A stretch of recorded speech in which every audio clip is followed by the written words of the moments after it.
Então, o Theodor Adorno, ele vai ser um dos principais representantes dessa escola, juntamente com Horkheimer, né? A gente viu que temos uns 10 pensadores, mais ou menos, mas nós vamos falar especificamente de 5, que serão do nosso interesse.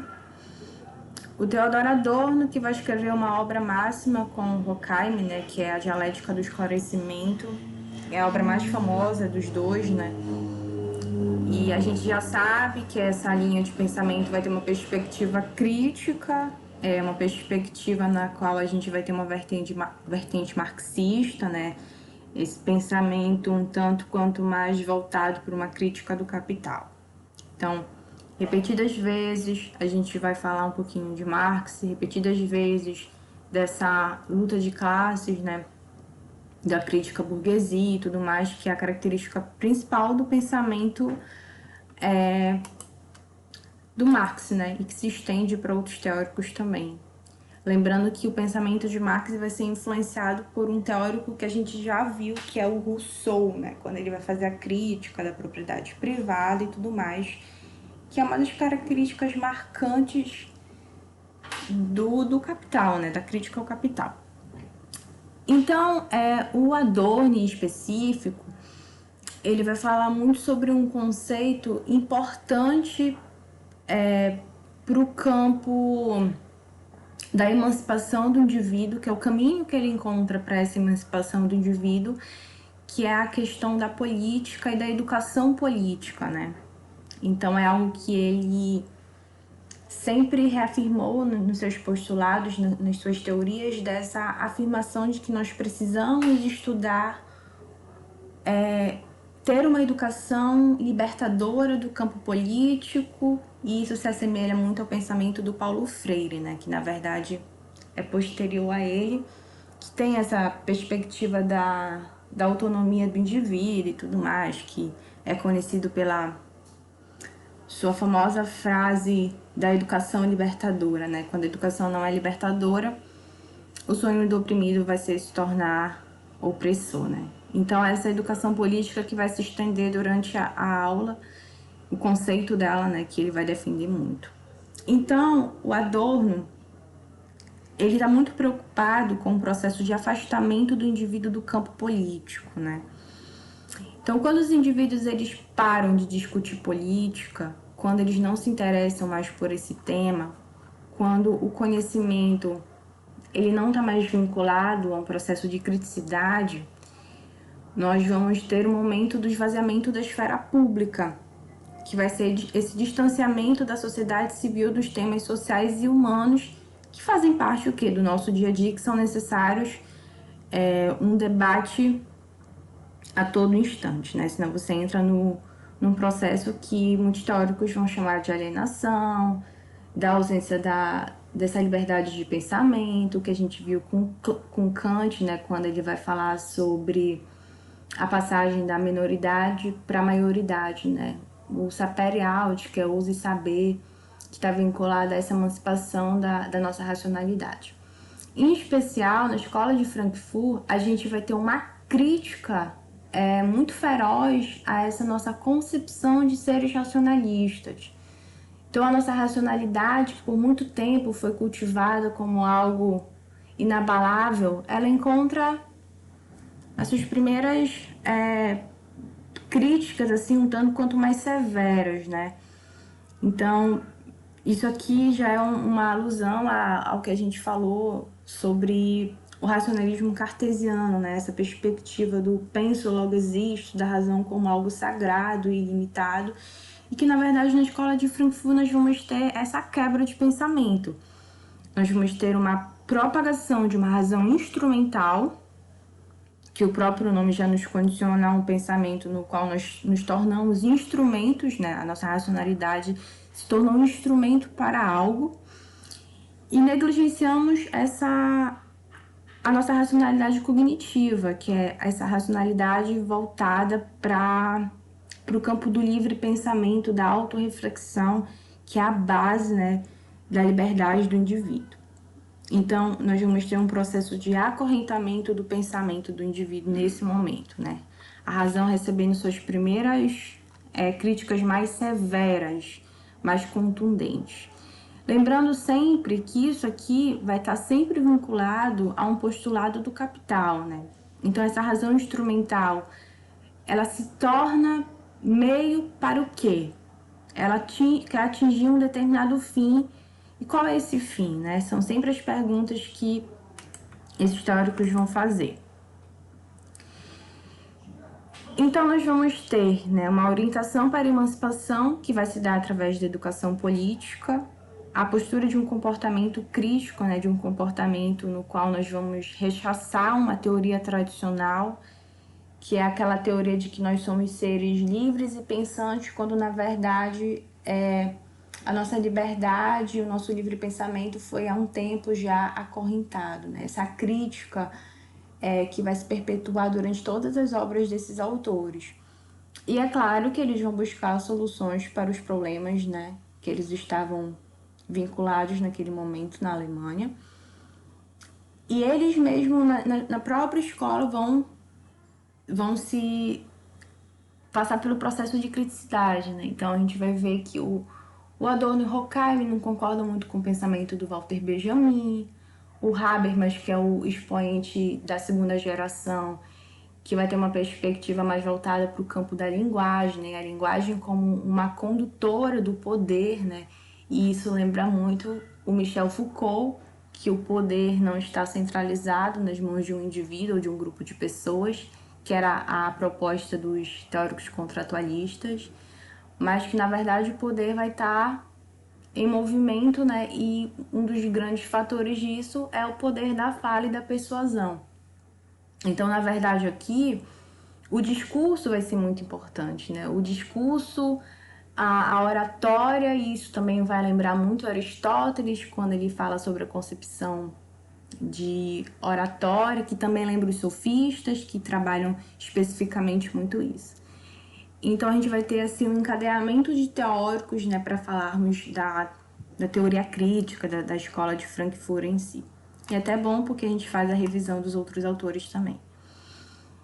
Então, a teoria crítica de Adorno tem a máxima dela na Dialética do Esclarecimento, né, de 1947, e ele vai falar sobre o capitalismo administrado, né, que vai ser um sistema que vai bloquear a possibilidade de dominação, de superação da dominação, né.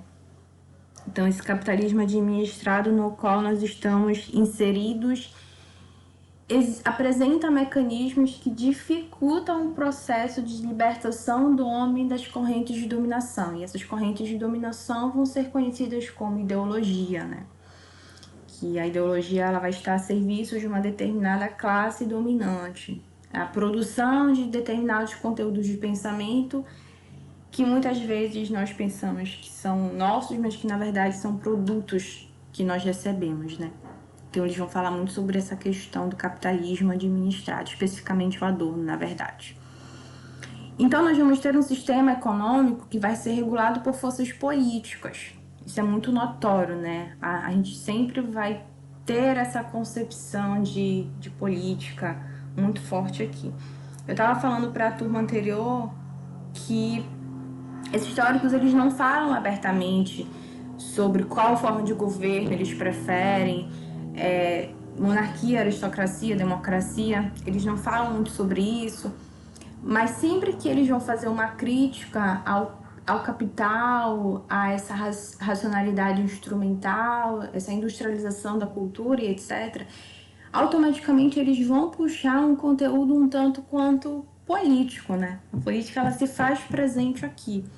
Então, essa luta, né, de forças que se encontram em um determinado poderio econômico e que organizam a estrutura social do jeito que eles querem, do que é melhor conveniente para eles, né? Então, sempre vai ser nessa perspectiva. Então, isso tudo vai interferir no aspecto que até então era muito importante e muito autônomo, que é o campo da cultura. Então, a cultura, ela era uma cultura voltada para a libertação do indivíduo e hoje ela não está mais vinculada a isso. Ela já vai estar vinculada a um aspecto mais de alienação do indivíduo. O restante está escutando ou é só a sua...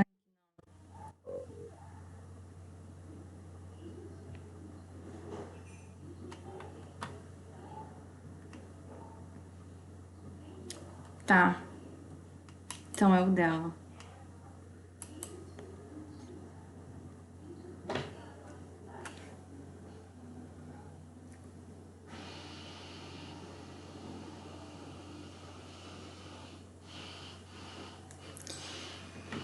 Então aqui nesse momento a gente vai ver que a razão ela vai ser vista como um fim, como um meio, né, para se atingir um determinado fim, que é justamente o caráter da razão instrumental, que o próprio nome já diz tudo, né? A razão vira um instrumento a serviço de algo muito maior do que ela, né? Então esse rompimento com a razão libertadora. E aí ele vai falar sobre algo muito contundente, muito atual pra gente, né? Que é sobre as mídias. O quanto que esse processo de alienação do indivíduo vai ser mediatizado pela indústria cultural, né?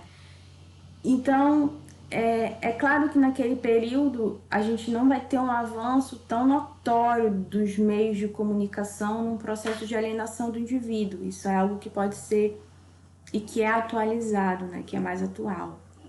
Então, em muitos momentos, né? Se vocês forem pesquisar algo do tipo, você vai ver que a teoria crítica vai estar muito vinculada às redes sociais em si, né? Então, é como se naquele período os meios de comunicação mais fortes, intensos, para um processo de força do capital era televisão, jornais impressos e tudo mais.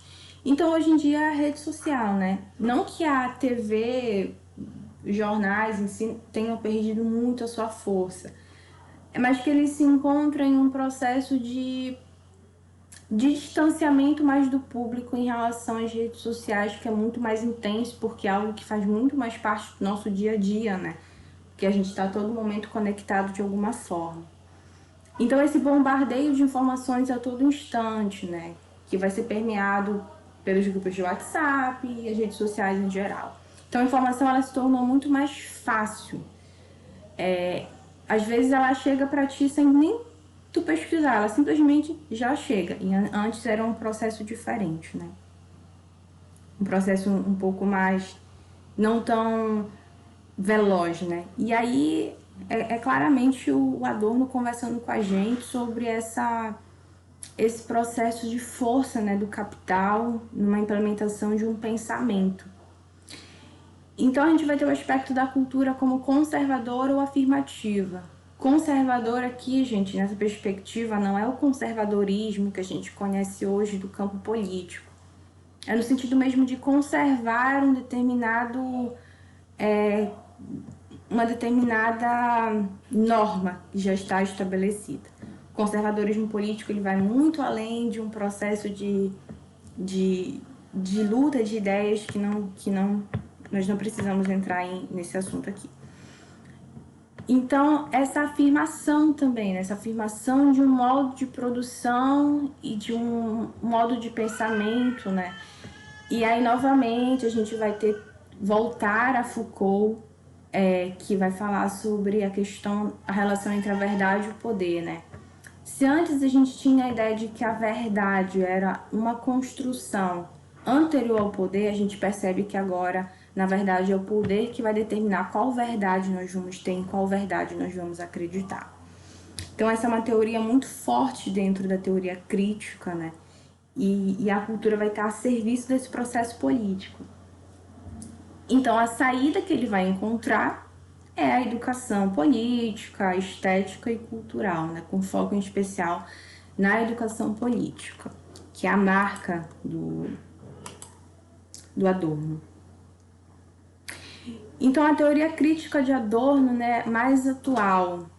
Então, a gente percebe que, geralmente, quando a gente vai fazer crítica, algum postulado, nós vamos ter a ideia das tirinhas da Mafalda, né? Ela é um clássico dentro de todas as áreas do conhecimento. Então, a propaganda vai te dizer o que tu precisas, como tu precisas, e tu absorve aquilo de uma tal forma que tu não percebes, né? Partindo de uma perspectiva da teoria crítica do capital, voltada para a escola de Frankfurt, ok? Então, ela sempre vai se perguntar, né? Compre tal coisa, assim assado e pronto. e você vai absorvendo aquela informação até que ela chega em um ponto, né, de crise existencial, né? O que nós somos? Há alguém que sabe o que nós somos e usa dessa estratégia para uma formulação do nosso próprio eu, né? Então é um afastamento do indivíduo da sua própria condição de ser racional, né? De produtor de um livre pensamento. E na outra imagem a gente vai ter a ideia de qual máscara nós vamos usar em uma determinada rede social, né? O que nós vamos ser no Instagram, o que nós vamos ser no Facebook e tudo mais. Então é a ideia de que nós forjamos o nosso próprio eu para alimentar uma determinada concepção de pensamento.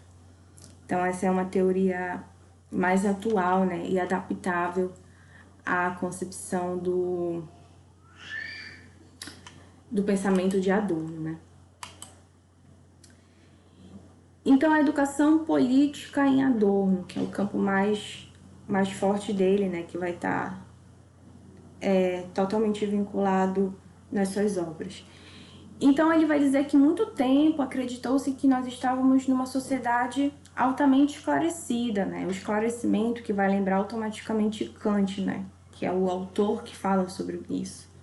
E ele percebe, não, nós não estamos numa sociedade altamente esclarecida, nós estamos, na verdade, muito longe dessa sociedade.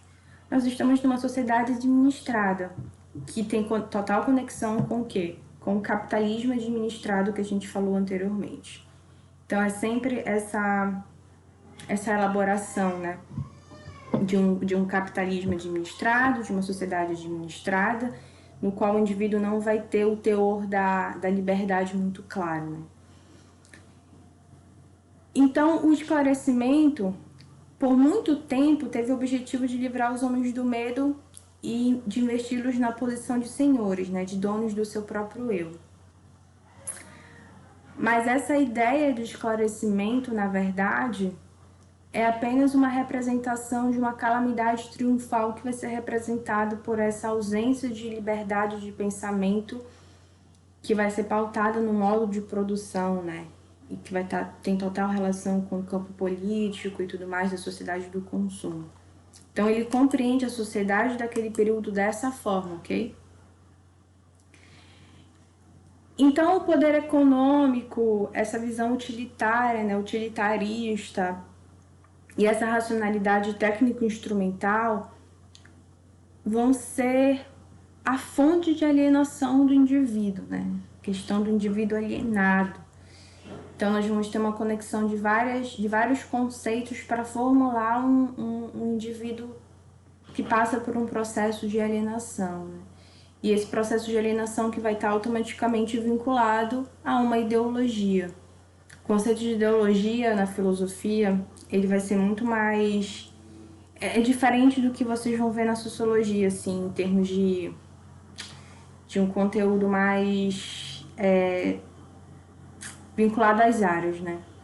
Então a gente vai ter essa perspectiva do campo ideológico que se faz presente, que muitas vezes a gente pode citar Althusser, que vai falar sobre os aparelhos ideológicos do Estado, né? Enfim. Então ele vai fazer essa crítica persistente a essa concepção de pensamento.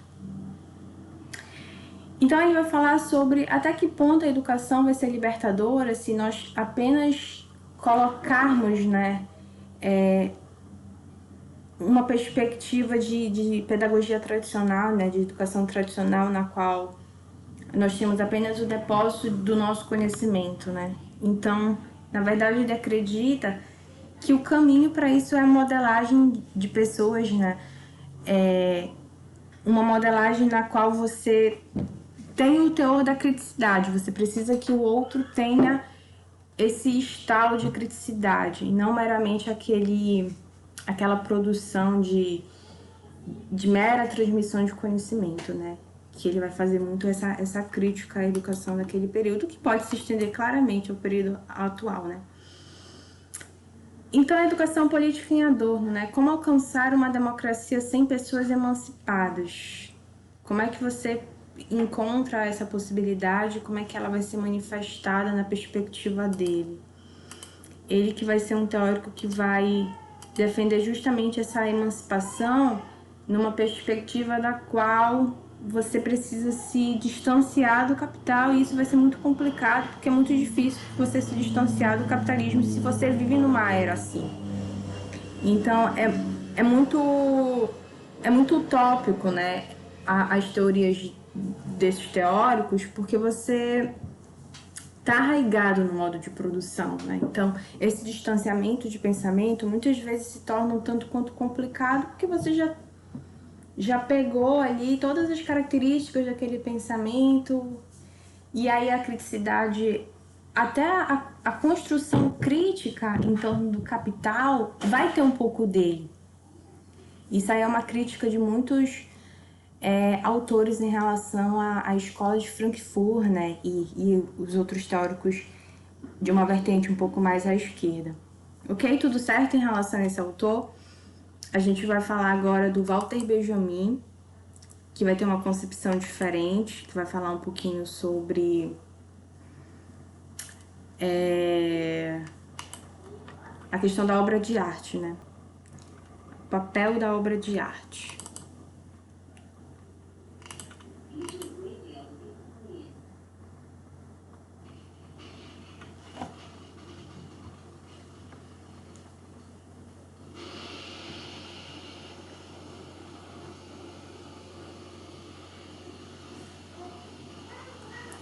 Então, Walter Benjamin, diferente dos outros teóricos em questão, ele vai falar muito sobre um conceito de aura e de reprodutibilidade técnica, né? Tá até errado aqui. Então, ele vai falar sobre as obras de arte, né? Sobre toda essa teoria voltada para uma produção artística e tudo mais, e até que ponto a gente pode ter um processo de reflexão em relação a isso, ok? Então, Walter Benjamin, ele nasce em 1892, falece em 1940, ele vai ser um filósofo, ensaísta, crítico literário e tradutor alemão, né? A marca dele vai ser sempre essa produção do pensamento crítico a todos os outros que fazem parte da escola de Frankfurt, né? Característica deles.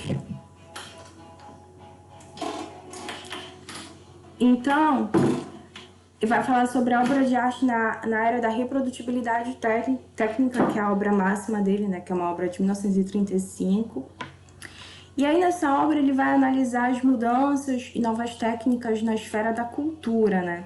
O papel da cultura nesse processo e como é que a cultura se tornou um produto a serviço de um determinado capital, né? E como é que as técnicas vão favorecer esse processo de transição, né?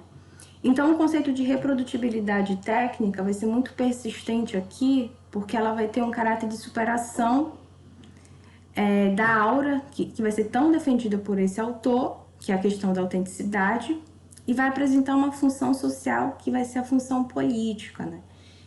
Então, a gente sempre vai ter essa ideia da política como um ponto a ser criticado, né? Porque ela está automaticamente vinculada ao modo de produção, né? Então, a aura, para ele, significa autenticidade e unicidade. E essa concepção vai se adequar em determinados momentos às mudanças técnicas que vão ocorrer, né, durante o modo de produção. E isso vai ser fortemente criticado por ele, né, e por outros autores também, porque é quando a obra de arte perde a sua essência totalitária e passa a ser apenas um produto a ser consumido, quando na verdade antes ela era emancipatória, né? Quando a gente for ver estética, que é a questão da obra de arte em si, a gente vai perceber isso de uma forma mais contundente, né? Porque a estética, os autores dessa obra, eles falam muito sobre o processo de contemplação da obra de arte, em especial Kant e Nietzsche, que também são filósofos da Alemanha. do quanto a obra de arte precisa ser emancipatória e, na verdade, não um produto a ser consumido. Porque se você considera a obra de arte um produto a ser consumido, ela deixa de ser obra de arte e passa a ser qualquer outra coisa, né? Ela perde a sua essência. E aqui, na verdade, a gente vai ter essa perspectiva também, né? Essa perspectiva do processo de construção de um distanciamento da obra de arte do que ela é e, na verdade, um produto que interessa a um determinado grupo em específico, né? Que é essa ideia da sociedade do consumo, né? Então, a ideia do consumismo vai se tornar muito presente aqui. Há uma diferença clara entre o conceito de consumo e o conceito de consumismo. O conceito de consumismo que é muito mais voltado para um processo de alienação, de imposição do pensamento, né? Do que você precisa pensar, enquanto o consumo vai ser algo natural que faz parte da vida do indivíduo em si, né? Então, a aura, na perspectiva desse autor, é uma figura singular que vai ser composta por elementos espaciais e temporais. Isso aqui é muito importante porque vai estar ligado com o conceito de autenticidade, que é a questão física da obra de arte, a questão material dela. E a aparição única de uma coisa distante, por mais perto que ela esteja, é a concepção de unicidade, que vai estar ligada ao campo da espiritualidade. Então, esse autor, ele vai dizer que a obra de arte em si, ela vai apresentar o aspecto sagrado, né? Um fundamento teológico que transcende algo que nós não podemos automaticamente, consequentemente, tocar, né? Que é o campo da espiritualidade e tudo mais. Então, esse campo do sagrado vai ser perdido nessa teoria, a partir da reprodutibilidade da técnica. Então, para Benjamin, a obra de arte rejeita qualquer determinação objetiva. Ela não tem essa ideia voltada para o consumo, né? Ela vai ter essa ideia de um processo mais de contemplação, de um processo mais de libertação. E aí, quando você faz esse rompimento, ele vai ser graças a um modo de produção e a um modelo de forma de pensamento, né? Que vai estar voltado para o consumismo. Então, ele vai defender muito a concepção tradicional da obra de arte, né? Que é essa ideia de o valor dela não ser perdido de geração para geração, ela continuar com aquele mesmo simbolismo, com aquela mesma concepção que vai sendo transmitida de geração para geração, sem perder a sua originalidade. Então, a gente pode perceber isso quando nós analisamos obras de arte muito antigas, que aquele teor de criticidade e de contemplação ainda se faz presente em uma determinada obra. Então, na perspectiva dele, o capitalismo não consegue reproduzir essa ideia tradicionalista da obra de arte, essa ideia de aura que vai estar vinculada à autenticidade, que é o campo físico, e à unicidade, que é o campo espiritual. O capitalismo não consegue reproduzir esse conceito de aura, então a obra de arte deixa de ser uma obra de arte em si e passa a ser apenas um produto para ser consumido, ok? Então, essa reprodução das obras de arte, por mais perfeitas que sejam, elas não conseguem reproduzir os elementos constituintes da aura, que é o que eu falei ainda há pouco, né? Então, você não consegue levar a autoridade e as características principais e tradicionalistas de uma obra de arte juntamente com a reprodutibilidade. Então, quando você faz isso, a obra de arte vai perder completamente o seu teor da aura, né? E se torna apenas um produto em meio a tantos. E que não era para ser, né? No campo da teoria crítica do Walter Benjamin. Então, com essa reprodutibilidade técnica, as obras passam a ter um valor material ligado à praxis política. Então, lembrem sempre, né? Até que ponto o campo político vai ser importante para esses autores? Em todos os campos. Em todos os campos a política se faz presente. Mas sempre numa perspectiva de...